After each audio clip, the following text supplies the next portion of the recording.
I'm Zhu Sheng Yi, and today I'll be introducing to you the paper that I use for my fountain pen drawing.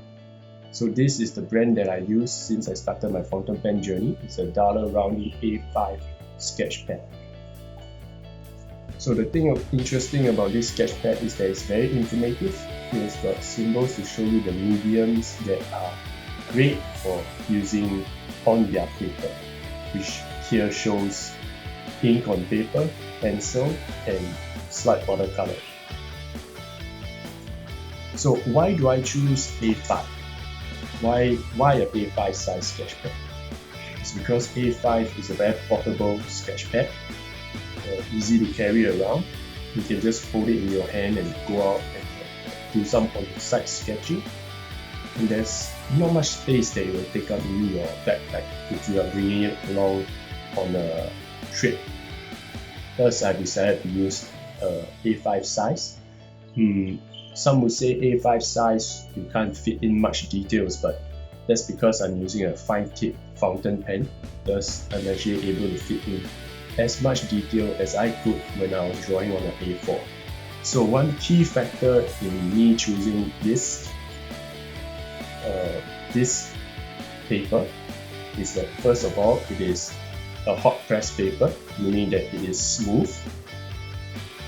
Secondly, it is a heavyweight paper, means it has got weight, 220 grams per meter square. And lastly, it is an acid-free paper. So I'll go down the line and explain to you about hot press. So hot press and cold press papers are made differently, but the result varies. Hot press papers have got a smoother surface, whereas cold press papers has got a textured surface.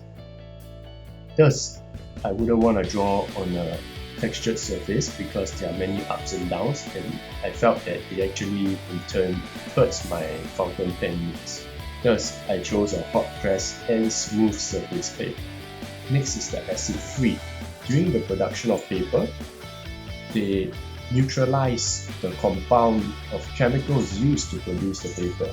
This is because the compound of the chemical used to produce paper over time turns acidic and thus creates visible changes to the paper over time in the form of yellowish paper, brittle paper. Thus, I don't want that to happen because I want to ensure that my papers are actually maintained and kept the same appearance after many years after I finished my work. Thus, I chose acid-free. So next is the heavy weight. Why do you need weight? So I choose to have weight as a factor because I'll tend to make fast strokes on my paper. Sometimes this could be quite hard.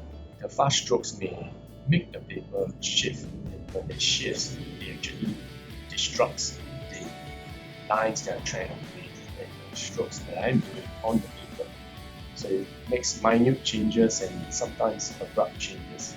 Another factor is that when you go on-site sketching, there are winds and etc. Thus, it is very important that your paper is not flimsy such that it flies with the wind. If it's flying, it's very hard to actually look at what you're draw at the same time. Thus, I chose a heavier weight paper. So that's it for my introduction of the paper that I chose and why I chose this paper specifically for my fountain pen. So see you next time. Goodbye.